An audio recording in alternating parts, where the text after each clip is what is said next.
Welcome back to the Snowpoint Cast. Today we're going to be going over a deck from 2009 called Porygon. Porygon didn't have any results in 2009, unfortunately. And honestly, I think that's because the deck didn't have enough hours practice. Like, I don't think people put enough time into it to actually discover the power of the deck. It did almost see a finish at 2009 Nationals. In day one, it went 7-1, which is a pretty impressive finish. But unfortunately, in day two, it ran into some unfortunate matchups like Palkia, which is a really tough one, and wasn't able to make cut. But we're going to go over a list that's actually super solid that I've made with a couple friends, Trevor Read and Kirk Dube, both super solid players and buddies of mine that helped me work on Porygon. So let's get right into it.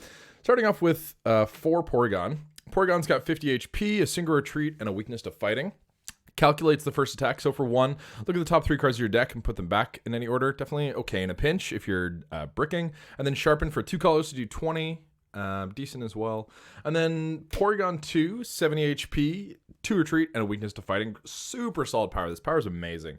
So download, once during your turn before you attack, you may discard a supporter card from your hand and use that the effect of that card as the effect of this power. So essentially you just get to discard a supporter card and then download becomes that supporter. So that's great for setting up. You can get off stuff like double Roseanne's research in a turn to get off like 3 basics and an energy attach. You can hit like Cynthia's feelings and then a Bebe search. Like being able to use another supporter after you've already supported is part of the reason that this deck is so good, just because you're so consistent and you get to essentially use 2 supporters a turn if you have a Porygon 2 on the field.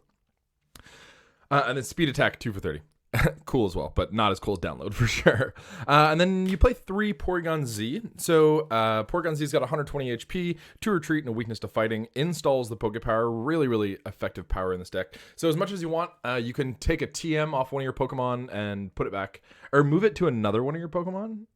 Yeah, move it to another one of your Pokemon. So you don't get to put it back to hand. But you do get to just move the TM, which is super clutch as well. And Learning is a free attack that I'm not going to talk about because we don't play level X's in this build to utilize that attack. But Overload is a super good attack, and it's the main attack of the deck. So for 2 colorless, this attack does 40 damage plus 20 for each TM attached to Porygon Z.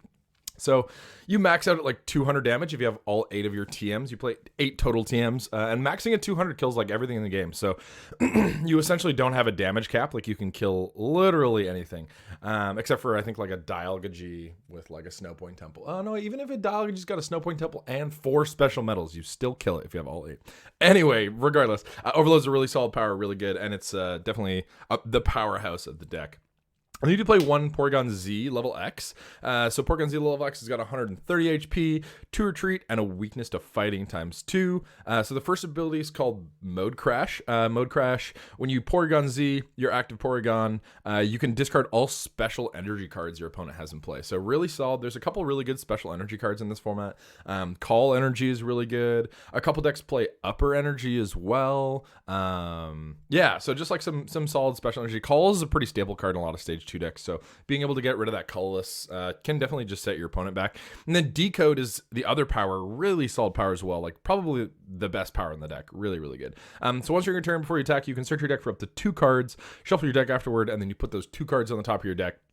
So you essentially just get to stack your deck, and then in combination with Claydol, you just get to draw those cards. So really, really solid power, and it helps a lot with consistency, especially just like finding TMs. You just get to like boom, boom, find 2 TMs, and all of a sudden you're doing 40 more damage if that's what you want to do that turn. Okay, and you also play a 1/1/1 Nidoqueen line. So the Nidoran's got 60 HP, a single retreat, and a weakness to Psychic. Scratch for 1 Psychic does 10. And then Offer Help for 2 colorless. Search your deck for a supporter card, show it to your opponent, and put it in your hand. Definitely good in a pinch. The fact that you can Upper Energy or Offer Help is pretty cool as well.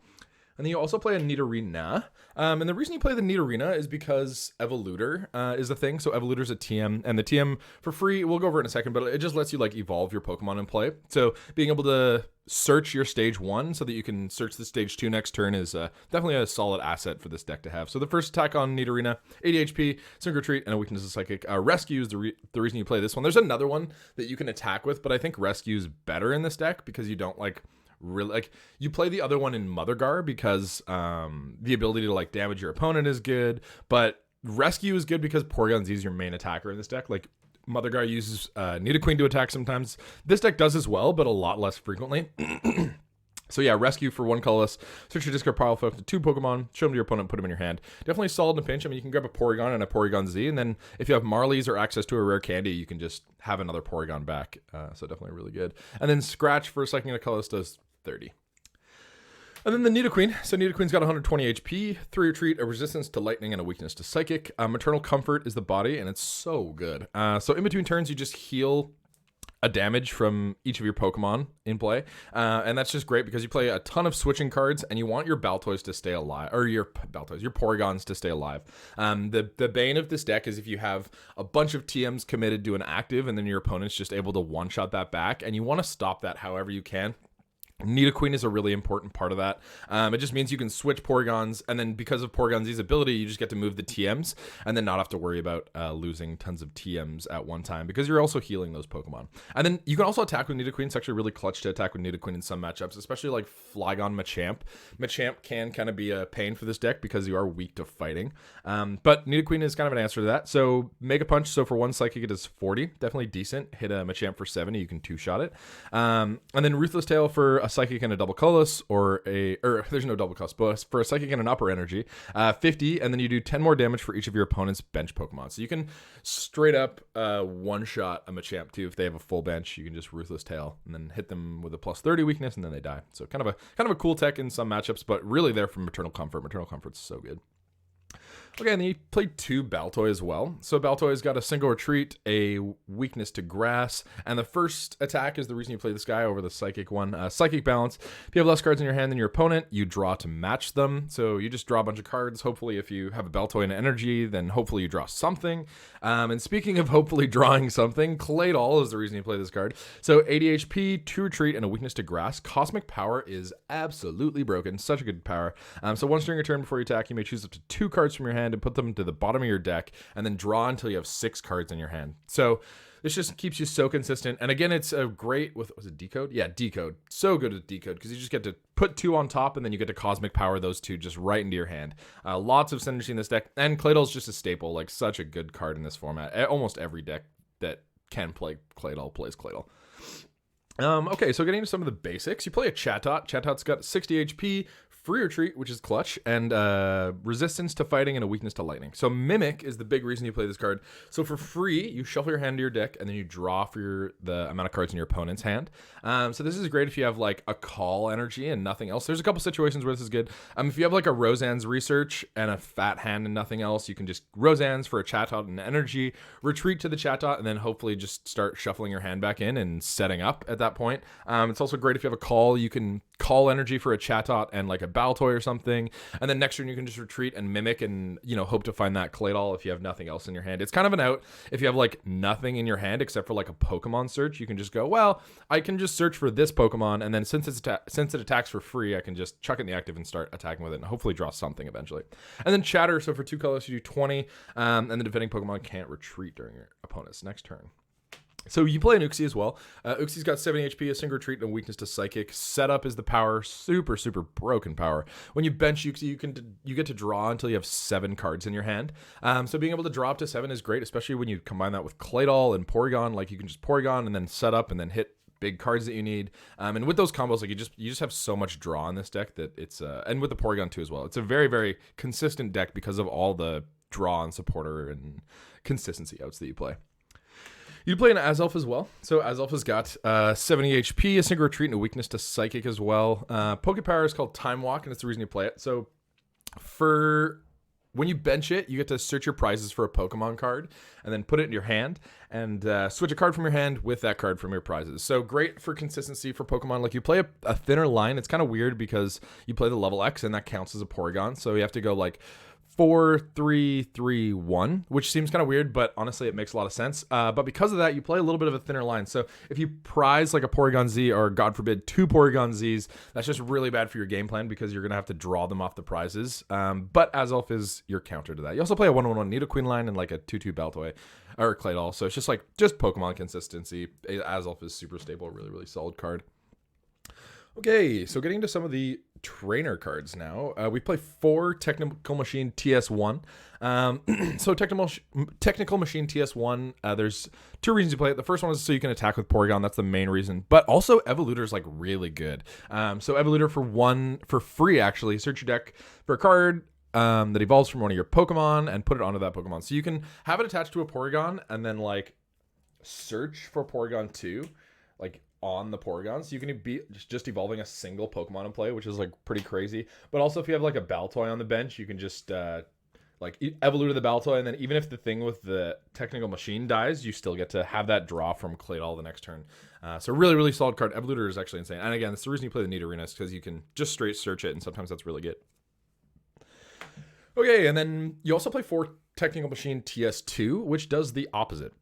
So choose one of your opponent's evolved Pokemon in play and put that card back into their hand. Not the opposite, but essentially the opposite. Kind of a clutch attack in some situations. The only reason I've really used this attack is if I'm pretty much bricking. But Devolutor's a good stall technique, because if your opponent just goes like, you know, Rare Candy stage 2, and then they start loading onto that stage 2, you can just be like, Devolutor, I don't really have anything, but also I'm going to force you to find the candy. And if you can't find the candy next turn, then you just can't attack me. So good in some niche situations for sure, but mainly there so that you can attack for lots of damage with the Porygon. Okay, and then you also play 4 Warp Points. So this is a Trevor Read classic. Actually, the Nidoqueen is also Trevor Read too, is his suggestion. But the Warp Points are the big impact that I think that he made in the deck. So Warp Points are really amazing. Forces your opponent to switch, and then you also get to switch one of your active Pokemon with one of your bench Pokemon. So this is really good against Flygon. Having so many switching cards against Flygon is so good. This deck is like geared against Flygon. You hit it for colorless weakness. You're able to just like one-shot them, and they can't one-shot you back. And just like not without, if you don't have a level X in play, like they can't one-shot you with their regular Flygon.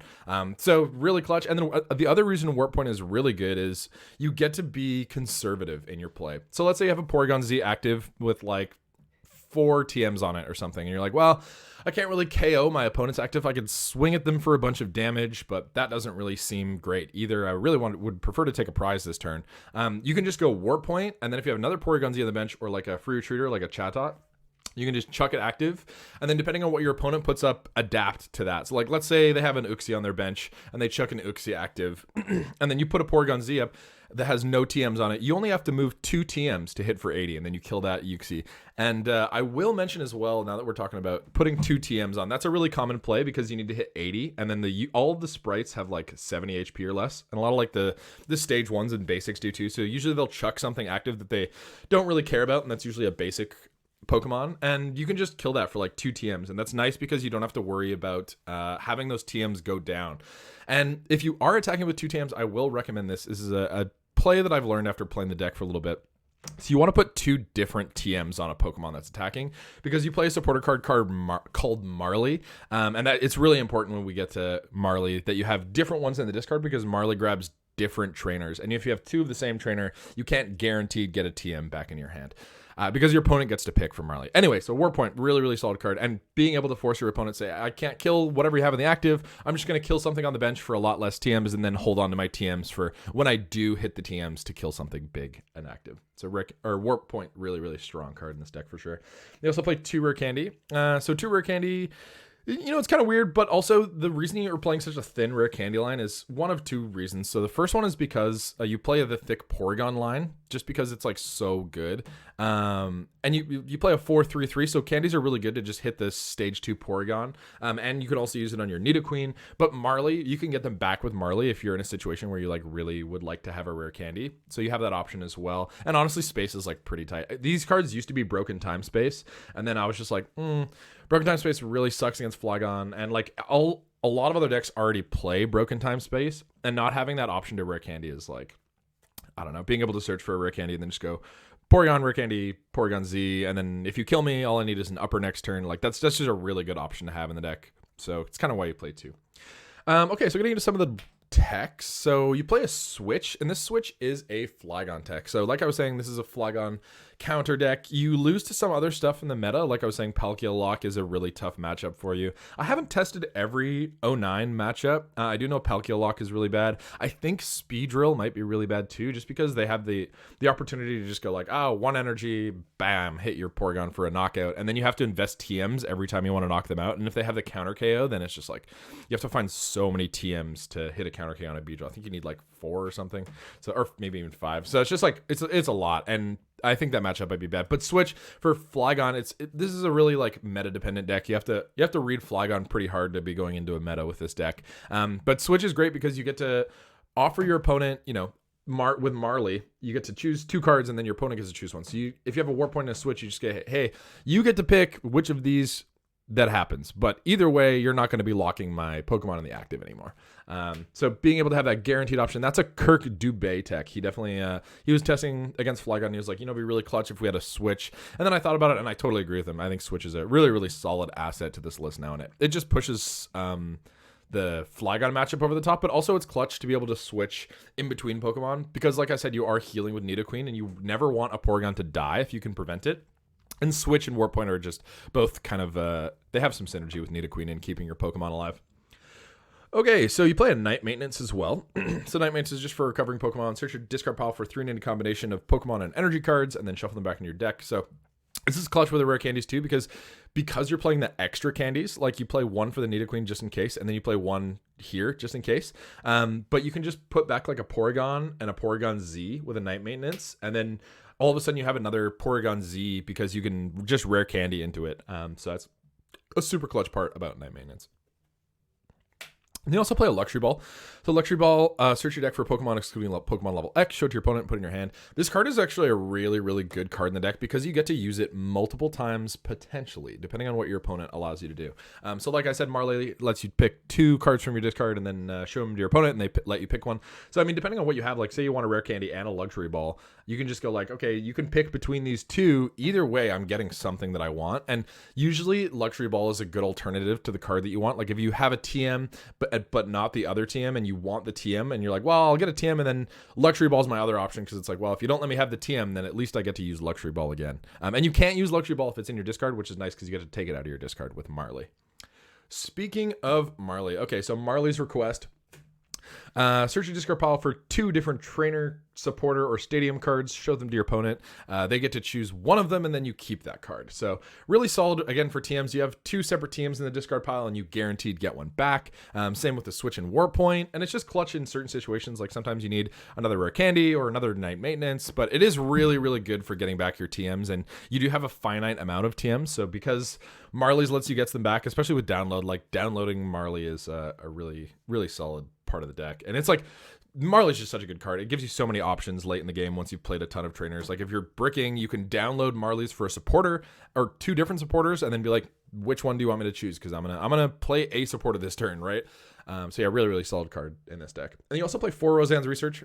So Roseanne's is just a staple in like every 2009 deck. Really solid card. Search your deck for up to 2 in a combination of basic Pokemon and basic energy cards. Show them to your opponent and then put them in your hand.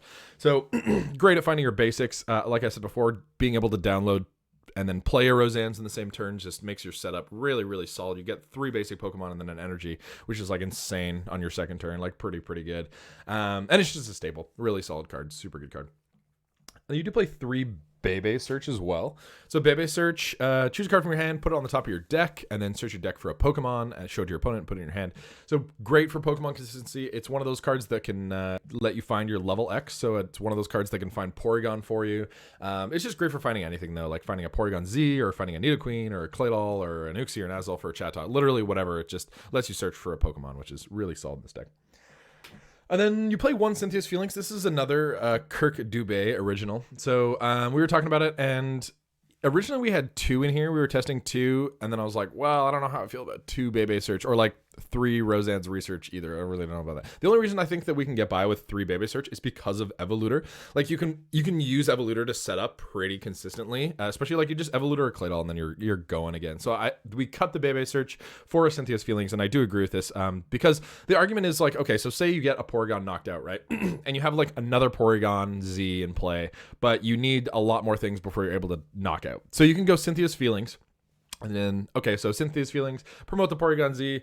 Oh, sick. Okay, I found a Porygon Z level X, or like a Bebe search. I'm going to download the Bebe search, and then find Porygon Z level X, and then Porygon Z, and then what is that called? Decode. Use decode to find like an upper energy and a tool and a TM or something, and then all of a sudden I'm attacking again.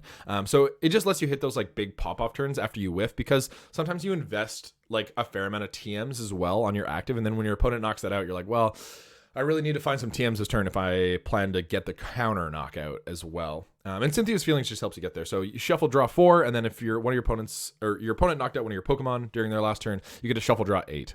So shuffle drawing 8 is just really, really solid. And it's good for when you get knocked out, for sure. Just good for coming back. Okay, so you play 4 Call Energy as well. So Call is great in this deck, not only because you attack for colorless, so it's just a basic attach, but also because Call has a secondary effect that's really powerful. So Call Energy is attached to your active Pokemon. You can end your turn and then search your deck for up to 2 basic Pokemon and put them onto your bench. So it's great because they just get to evolve next turn. So if you start like a Baltoy, you Call, you get like a Porygon and a Chatot, and then next turn you have a Porygon 2 in your hand, you can just evolve it and then download, and then all of a sudden you're in business. And Call is just great for finding Pokemon. Such a good card in this format. You also play 3 Upper Energy. So Upper Energy is super solid. It's worth 1 colorless energy, but if you're down on prices, it's worth a double colorless. And that's your attack cost for Porygon Z. So being able to just go, like if you're investing in something and then your opponent's like, bring it up, knock it out, like Luxray, knock it out or something, you're still able to get an attack off next turn if you're able to pop off. Like you can just go Porygon, Rare Candy, Porygon 2. If you have a Chatot, you just go like Retreat, and then you get to attack again. So being able to stream attacks is part of the reason we play Upper Energy, because sometimes you are a little bit slower than some decks, especially like SP variants and like Luxape and stuff. So being able to play a card that you can come back with, but also is just a colorless attach. Like everything attacks for colorless except for Nidoqueen. So the colorless attaches are like no big deal. It may as well be a basic energy, but also having the secondary effect is super clutch. And then you also play 3 basic Psychic, just because Roseanne's research, and like I said, Nidoqueen is a really solid attacker in some matchups as well. And it's just good to be able to consistently find energy. I mean, as long as you can attach energy and TMs with this deck, like you just start drawing cards with Claydol, and then you start attaching TMs, and then you're rolling as a deck. You're starting to pump out lots of damage.